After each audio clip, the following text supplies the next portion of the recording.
모세가 그의 장인 미디안 제사장 이드로의 양떼를 치더니 그 떼를 광야 서쪽으로 인도하여 하나님의 산 호렙에 이르매 여호와의 사자가 떨기나무 가운데로부터 나오는 불꽃 안에서 그에게 나타나시니라. 그가 보니 떨기나무에 불이 붙었으나 그 떨기나무가 사라지지 아니하는지라. 이에 모세가 이르되 내가 돌이켜 가서 이 큰 광경을 보리라. 떨기나무가 어찌하여 타지 아니하는고. 하니 그때에 여호와께서 그가 보려고 돌이켜 오는 것을 보신지라. 하나님이 떨기나무 가운데서 그를 불러 이르시되 모세야, 모세야. 하심에 그가 이르되 내가 여기 있나이다. 하나님이 이르시되 이리로 가까이 오지 말라. 내가 선 곳은 거룩한 땅이니 내 발에서 신을 벗으라. 또 이르시되 나는 내 조상의 하나님이니 아브라함의 하나님, 이삭의 하나님, 야곱의 하나님이니라.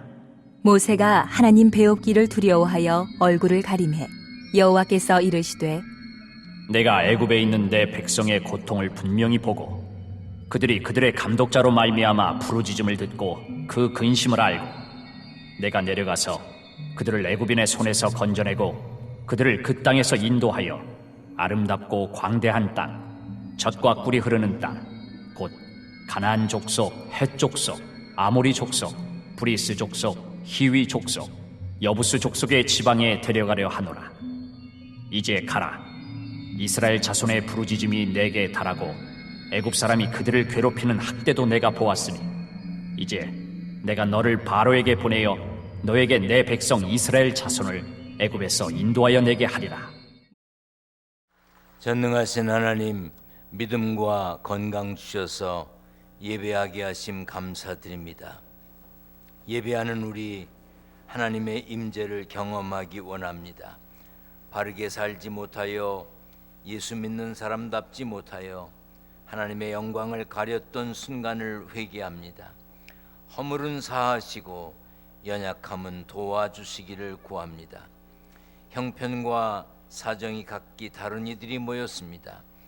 육체의 병, 마음의 병, 경제적인 병, 영혼의 병, 이런저런 부족함과 상처를 가진 이들이 있습니다. 치료하여 주시고 회복시켜 주옵소서. 그래서 일어나게 하시고 걷고 뛰며 찬양하며 살기에 부족함이 없게 붙들어 주옵소서. 그리하여 평안과 감사가 넘치는 삶으로 변화되기를 소원합니다. 군대, 객지, 외국에 나가 있는 이들, 아파서 치료받는 환자들 평안으로 지켜주시길 원합니다. 타양에서, 타국에서, 오지에서 영상과 음성으로 함께하는 모든 이들에게 은혜와 평강으로 함께하여 주시기를 구합니다. 부족한 종이 말씀 전합니다. 붙들어 주옵소서. 악한 마귀 틈타지 않도록 성령께서 주장하실 줄 믿고 예수님 이름으로 기도하옵나이다. 아멘. 할렐루야. 강림절입니다. 예수님 오심을 기다리는, 다시 오실 예수님을 기다리는 그런 때입니다. 문자, 이메일, 카드, 편지 무엇으로 해도 좋습니다. 예수님 다시 오심을, 예수님의 탄생을 알려야 합니다. 구원의 길이 되시려고 오신 예수님을 전해야 합니다. 예수님이 나 때문에 오셨습니다. 예수님이 당신 때문에 왔습니다. 예수님이 우리 때문에 왔습니다. 이렇게 전해야 합니다. 문자, 카드, 메일, 또 뭐가 있지? 편지, 하여튼 뭘 해서 하든지 소식을 전해야 됩니다. 우리 옆에 분과 소식을 전합니다. 예수님이 우리 때문에 오셨습니다.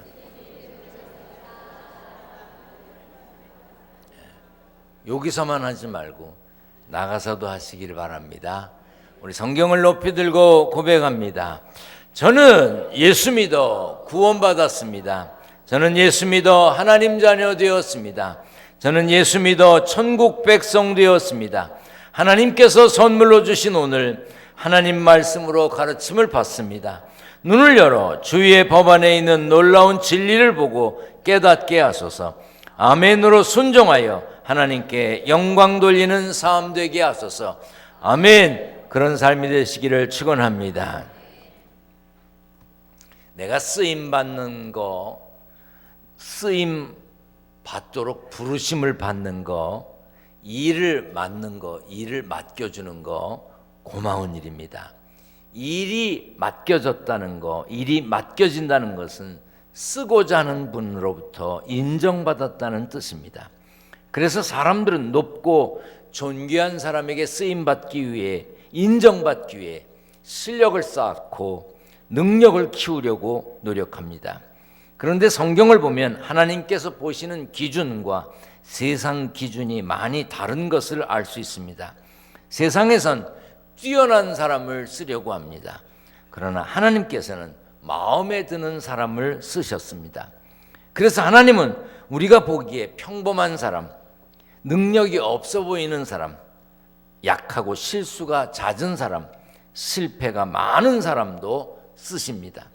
오늘 본문에 나오는 모세도 세상 기준으로만 보면 실패자였습니다. 그러나 하나님의 부르심을 받고 거룩한 일에 쓰임받았습니다. 본문 1절에 양치는 모세가 소개됩니다. 같이 읽겠습니다.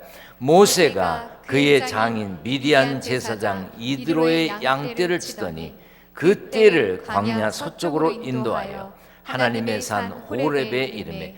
모세는 애굽 공주의 양자였습니다. 모세는 왕궁에 살았고 왕족들이 받는 전반적인 교육을 받았습니다. 사도행전 7장에 보면 모세가 애굽 사람의 모든 지혜를 배워 그의 말과 하는 일들이 능했다고 했습니다. 많이 배웠고 지혜로웠고 말과 행동이 뛰어나서 능했습니다. 능할 능자, 잘한단 말입니다.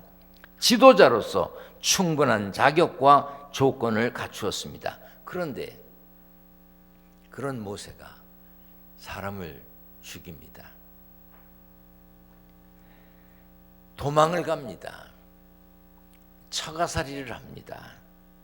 장인 양의 돌보는 목동이 되었습니다.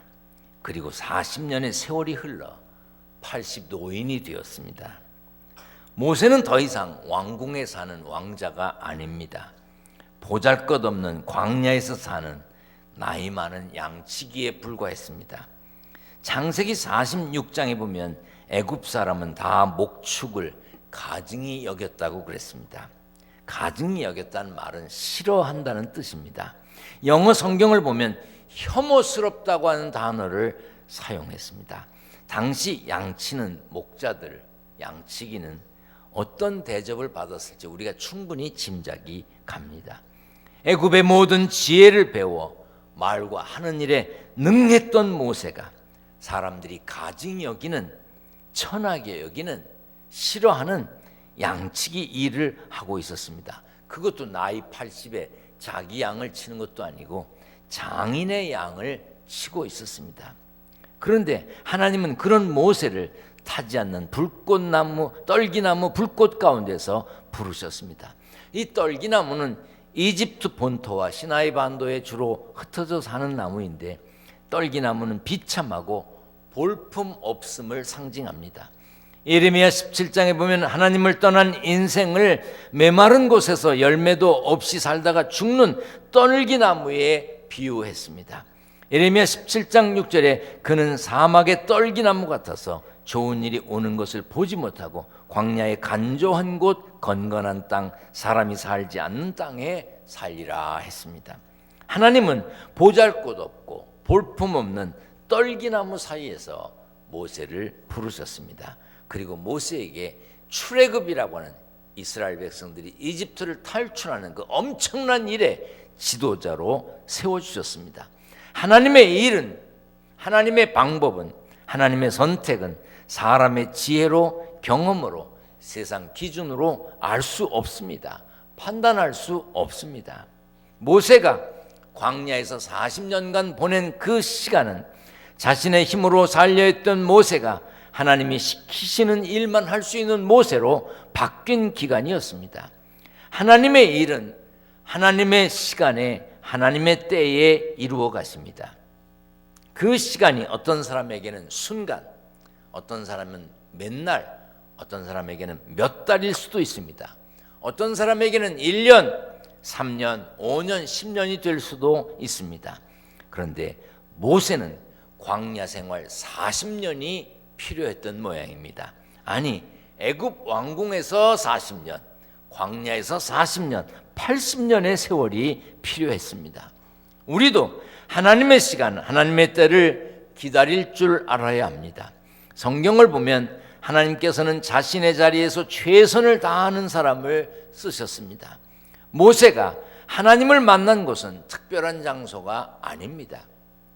어느 날 양떼를 몰고 이동하다가 하나님의 산 호렙에 이르렀고 거기서 하나님을 만났습니다. 많은 사람들이 잘못 알고 있는 것이 있습니다. 하나님의 일을 하기 위해서는 특별한 곳에서 특별한 계시를 받아야만 한다고 생각합니다. 그래서 자신에게 뭔가 특별한 일이, 신비로운 일이 생기지 않았으면 하나님이 자기를 부르지 않았다고 생각합니다. 하나님의 일에 쓰임받지 못하는 것이라고 생각합니다. 많은 신학생들이 그래요. 또 목회를 하고 있는 목사들 가운데도 그렇게 생각하는 사람들이 간혹 있습니다. 그래서 무엇인가 중요한 일을 하려고 할 때, 자신이 무언가 신비로운 체험이 없다고 생각할 때 특별한 기도원이나 높은 산 혹은 깊은 계곡에 들어가서 금식을 하며 기도해야 된다고 생각하고 그렇게 합니다. 그런 특별한 곳에서 특별하게 만나주시는 하나님을 만나야 하나님의 뜻이라고 여기기 때문입니다. 아닙니다. 꼭 그렇지 않습니다. 사실 올바른 기도를 하려면, 올바른 금식 기도를 하려면 다른 사람이 전혀 눈치채지 못하게 해야 합니다. 금식하는 거, 금식 기도하는 거 티를 내선 안 됩니다. 며칠 금식 기도했다고 수척한 얼굴로 다니면서 아이고 어디가 아프세요? 왜 그러세요? 금식 기도해서 그래요. 먹어! 뭐로 그런 짓을 해? 그렇게 하지 말라고 성경이 그랬잖아요. 제가 지금 기도하기 위해 산이나 기도원에 가는 거, 금식 기도하는 거, 그게 잘못되었거나 하지 말라는 이야기가 아닙니다. 하나님은 특별한 장소에서만 특별한 사람에게 특별한 방법으로만 만나 주시는 분이 아니라는 뜻이에요. 일상적인 자리, 우리가 매일 생활하는 가정과 일터, 예배하기 위해서 모인 교회에서 우리를 찾으시고 우리를 만나주시는 분이 하나님이십니다. 우리의 기도를 들으시고 우리의 찬송을 기뻐하시고 우리의 예배를 받으시고 말씀으로 만나주시는 분이 하나님이세요. 그러므로 여러분의 가정이, 여러분의 일터가 예배드리기 위해 모인 이 교회가 순간순간 하나님을 만나는 호렙산이어야 하는 것입니다. 지금 이 시간 말씀을 전하는 제 목소리를 통해서도 모세가 하나님의 음성을 들었던 역사가 있기를 축원합니다. 모세를 찾으신 하나님은 특별한 명령을 내리셨습니다. 5절입니다. 다 같이 읽겠습니다. 시작. 하나님이 이르시되 이리로 가까이 오지 말라. 내가 선 곳은 거룩한 땅이니 내 발에서 신을 벗으라. 신을 벗으라 그랬어요. 신을 벗는다는 것은 자유를 포기하고 종된 자세로 엎드린다는 의미가 있습니다. 당시 노예는 신을 신고 다니지 않았습니다. 노예는 주인이 시키는 일이 마음에 들든지 안 들든지 무조건 해야 합니다. 거부할 권리가 없었습니다. 노예를 상징할 때, 노예를 표현할 때 일꾼이라고 하는데, 이 일꾼이라고 하는 헬라어 단어는 아레라고 하는 단어와 노젓는 자라고 하는 단어가 합쳐진 합성어입니다. 다시 말해서 아래에서 노젓는 사람을 일꾼, 노예라고 말했습니다. 배 밑에서 노를 젓는 노예는 배가 어디로 가는지 모릅니다. 알려주지도 않고요. 왜 가는지 모릅니다. 노저으라면 노젓고 멈추라고 하면 멈출 뿐입니다. 노저었다고 상을 주는 것도 아닙니다. 당시 배 밑에서 일하는 노예들은 쇠사슬로 노예의 발과 배를 묶어버렸습니다. 그게 노예이고 그게 일꾼입니다. 여러분 영화 벤너라고 하는 거 보셨어요? 못 보셨으면 한번 보세요. 잠깐 맛배기를 보겠습니다. 잠깐. Down, hold! Jane Rowers!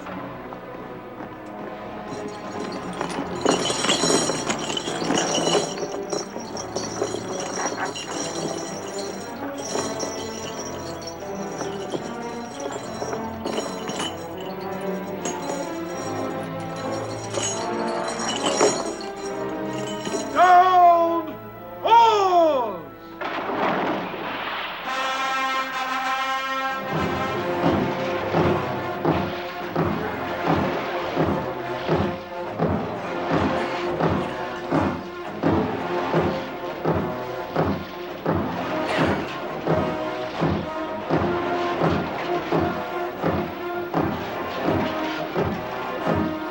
Ramming speed. Ramming speed!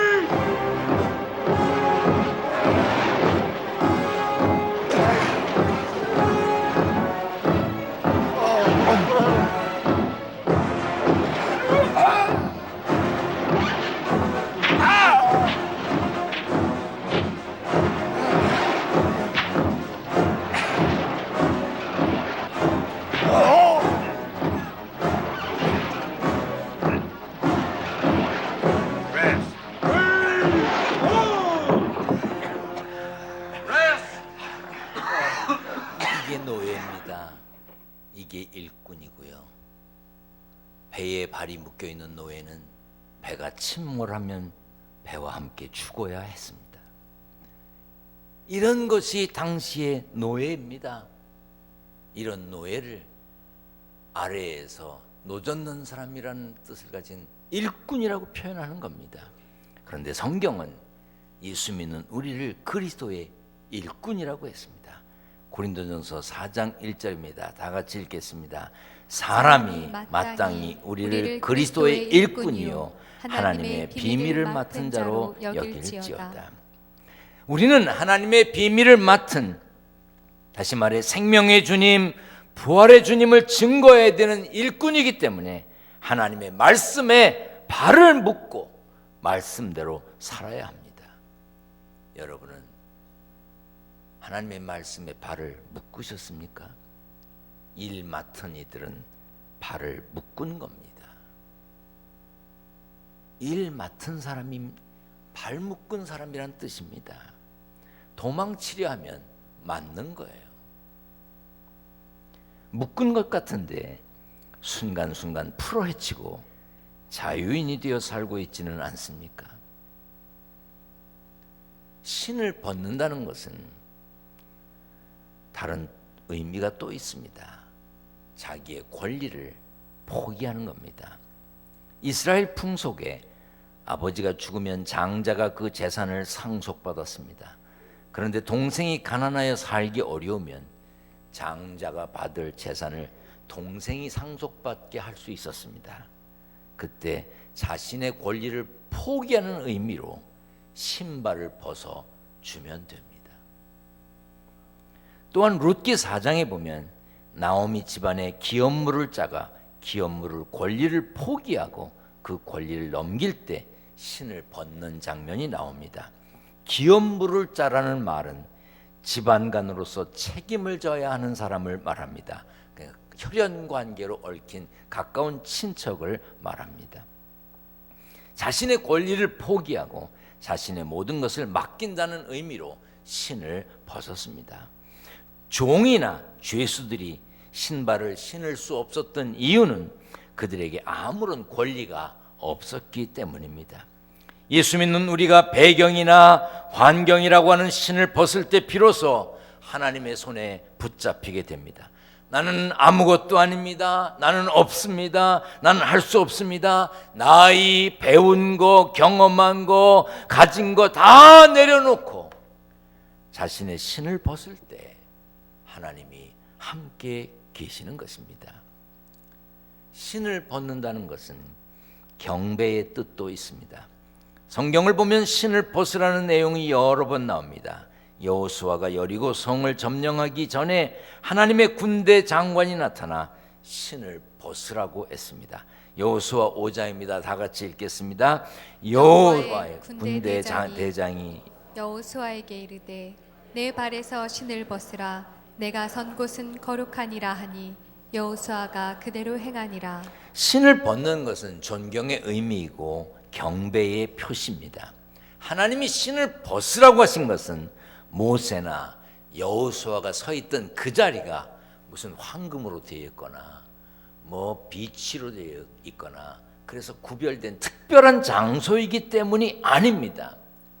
그들이 서 있는 그 자리가 하나님을 만나는 자리이고 하나님이 말씀하시는 자리이고 하나님의 말씀을 듣는 자리이고 하나님이 계시는 곳이기 때문에 신을 벗으라고 했습니다.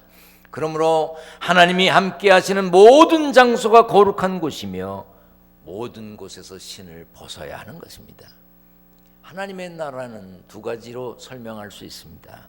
하나는 지역과 장소를 의미하는 들어가야 되는 하나님의 나라입니다.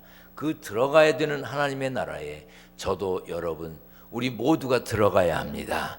그 들어가야 되는 하나님의 나라에 우리 모두 들어갈 줄 믿습니다.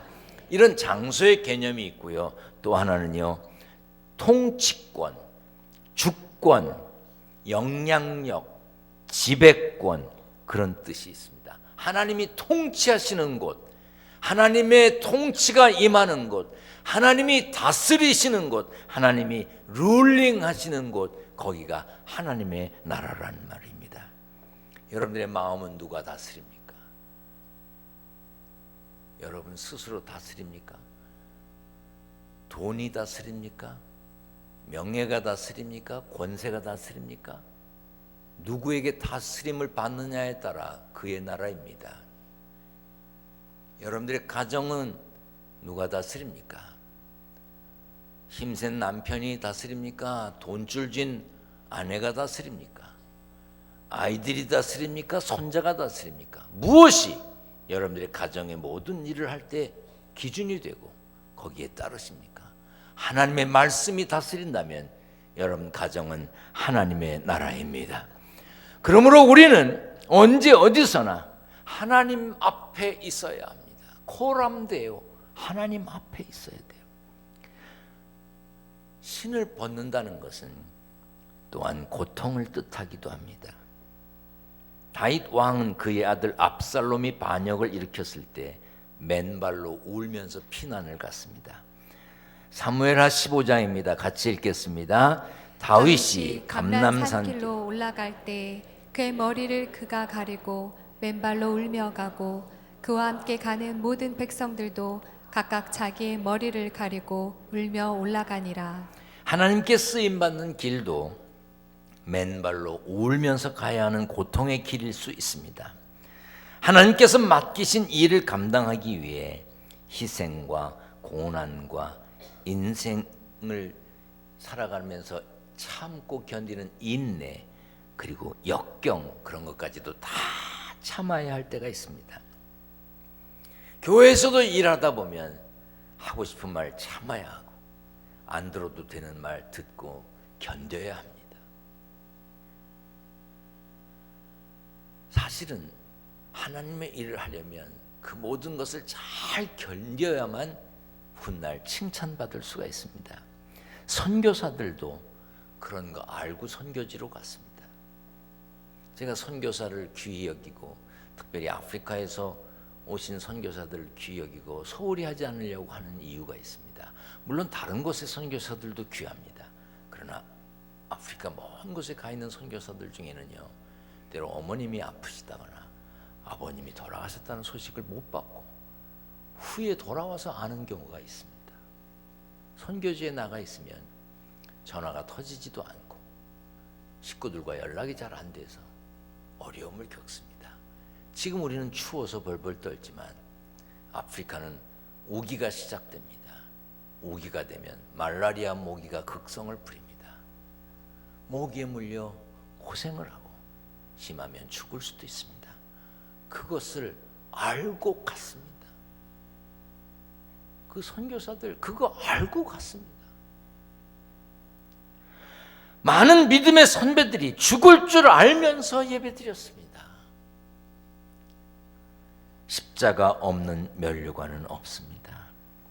우리가 때로 고난의 길을 울며 맨발로 걸어도 그 길 끝에 상급이 있는 것을 믿기 때문에 기꺼이 감당하는 겁니다. 요한계시록 22장에 보라 내가 속히 오리니 내가 줄 상이 내게 있어 각 사람에게 그가 행한 대로 갚아주겠다고 했습니다. 하나님의 사람이 받는 영광과 특권은 세상 그 무엇과도 비교할 수가 없는 것을 알기 때문에 우리가 좁은 길, 십자가의 길을 가는 겁니다. 그러므로 우리는 혼자 있을 때도, 교회에 있을 때도, 일터에서도 신 벗은 사람으로 살아야 하고 신 벗을 사람으로 살아야 합니다. 나는 하나님 앞에 신 벗은 사람이다, 이런 마음으로 살아야 한다는 뜻입니다. 처음 예수 믿을 때, 처음 세례받을 때, 집사 될 때, 권사 될 때, 장로 될 때 여러분 신 벗은 사람으로 살겠다고, 말씀에 발 묶인 사람으로 살겠다고 결심했습니다. 약속했습니다. 그래서 세례 주었습니다. 그래서 집사 되고 권사 되고 장로 됐습니다. 몰랐다고요? 그런 소리 마세요. 알고 받으셨습니다. 이제 물르고 싶다고요? 못 물러드립니다. 의도 터지는 방법밖에 없습니다. 우리는 말씀에 발 묶고 살아야 하는 사람들입니다. 매 순간순간 하나님 앞에 신 벗은 사람, 신 벗을 사람으로 살아야 합니다. 그 일에 승리자가 되시기를 축원합니다. 축원합니다. 전능하신 하나님 감사합니다.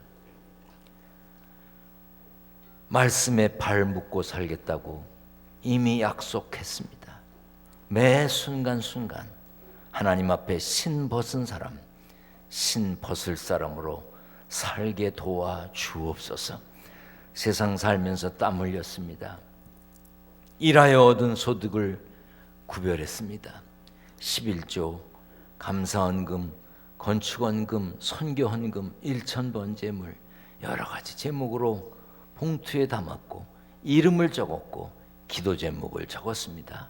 성도들의 가정과 일터를 지켜 주시옵소서. 우리 주님 예수 그리스도의 이름으로 기도하옵나이다. 아멘.